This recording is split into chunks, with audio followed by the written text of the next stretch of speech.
Hello students, আমি Nitish sir জ্ঞানজ্যোতি coaching সেন্টারের পক্ষ থেকে তোমাদের প্রত্যেককে জানাই আরও একবার স্বাগত। তো স্টুডেন্টস, আজকে আমি তোমাদের সঙ্গে আলোচনা করব যারা সদ্যজাত, শুধুমাত্র সদ্যজাত বলতে গেলে বোঝাচ্ছে যারা কলেজে উঠলে এবার উচ্চ মাধ্যমিক পাশ করে।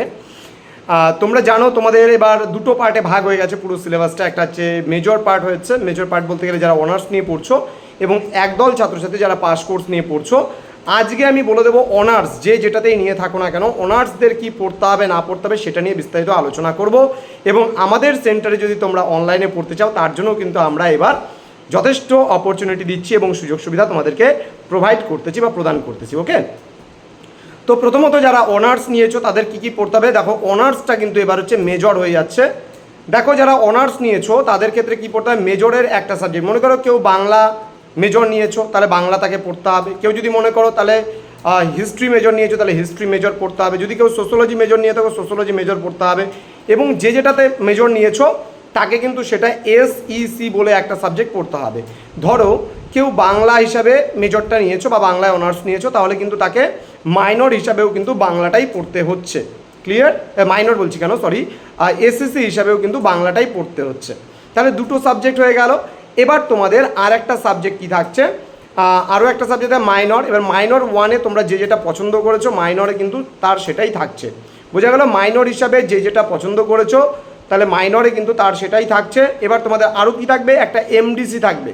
যদিও বা তোমরা জানতে পেরেছো যে এমডিসি আমরা এখনও পর্যন্ত আমরা কে কোনটা নিয়েছি জানতে পারিনি, তবে কলেজ থেকে তোমাদেরকে কলেজ খুললে পরে অ্যাডমিশন নেওয়ার পরে যে তোমাকে রিসিপ্টটা দেবে সেখানে হয়তো তোমার লেখা থাকবে যে কে কী মানে বিষয়টাতে এমডিসি পাচ্ছ। এমডিসিটার ঘটনা কিন্তু মানে কিছুদিন পরে তুমি জানতে পেরে যাবে, মোটামুটি সপ্তাহ দুয়েক পরে কলেজ খুললে পরেই তুমি জেনে যাবে তোমার কি এমডিসিতে রয়েছে।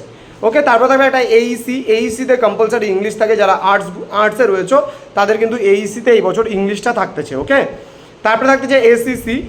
এসিসি তো বলে দিলাম। আর একটা থাকবে ভিএসি মানে value added course. Value added course হিসাবে কিন্তু তোমাদের ইভিএস থাকছে, মানে পরিবেশবিদ্যা থাকছে, এবং পরিবেশবিদ্যা কিন্তু সম্পূর্ণ এমসিকিউ বেসডে পরীক্ষা হবে। তাহলে সাবজেক্টের কোডগুলো আমি কী বললাম, যারা অনার্স নিয়েছো একটু ভালো করে লিখে নিতে পারো তোমরা। যারা অনার্স নিয়েছো তাদের থাকবে মেজর একটা পেপার থাকবে, তাদের থাকবে মাইনরের একটা পেপার থাকবে, তাদের এমডিসিতে একটা পেপার থাকবে, এইসি কম্পালসারি ইংলিশ থাকবে, এসইসি যেটাতে মেজর নিয়েছো সেটাই এসইসিতে থাকবে, এবং তোমাদের কিন্তু থাকবে ভিএসি অর্থাৎ ভ্যালু অ্যাডেড কোর্স। এটা কিন্তু তোমাদের হচ্ছে ইভিএস বা পরিবেশবিদ্যা থাকছে। তো স্টুডেন্টস, তোমাদেরকে আমি বলে দিলাম যে তোমাদের এবার যারা এনইপি 2020 অনুযায়ী যে সমস্ত ছাত্রছাত্রীরা জানো এখন অনার্স পাস মানে 4 ইয়ার আন্ডার গ্র্যাজুয়েট প্রোগ্রাম এবং এনইপি থাকছে, কিন্তু সেই রুলস অনুযায়ী কিন্তু পাস কোর্স এবং অনার্স দুটো ভাগে ভাগ করে দিল। যারা পাস কোর্স নিয়ে পড়ছে তাদের কিন্তু মেজর এবং এসএসসি পড়তে হবে না।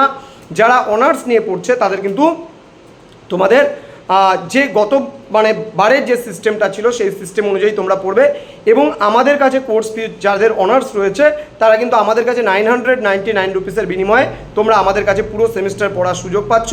নোটসপত্র পুরো প্যাকেজ অনুযায়ী কিন্তু তোমরা সমস্ত কিছু পাচ্ছ। তো স্টুডেন্টস, সময় নষ্ট না করে দেরি না করে আজকে আমাদের ডেসক্রিপশন বক্সে নাম্বার দেওয়া আছে, দেখো 6295916282 এবং 7076398606 নম্বরে সরাসরি আমাদের সঙ্গে যোগাযোগ করতে পারো এবং তোমরাও কিন্তু অ্যাডমিশন আমাদের সেন্টারে নিয়ে নিতে পারো। তো যারা অনার্স নিয়েছো অনার্স কোর্স, যারা 4 ইয়ার আন্ডার গ্র্যাজুয়েট প্রোগ্রামের এনইপির অধীনস্থ যারা অনার্স নিয়েছো তাদের জন্য আমি বলছি যে তোমরা সময় নষ্ট না করে খুব তাড়াতাড়ি আমাদের সেন্টারে অ্যাডমিশনটা নিয়ে নাও। তার কারণ আমরা কিন্তু অতি সত্বর তোমাদের জন্য সমস্ত কিছু কিন্তু শুরু করে দেবো। তো স্টুডেন্টস, দেখা হচ্ছে তোমাদের সঙ্গে খুব তাড়াতাড়ি সিলেবাসগুলো নিয়ে। তোমরা প্রত্যেকে ভালো থেকো, সুস্থ থেকো। Thank you so much. Thanks for watching after all. Thank you.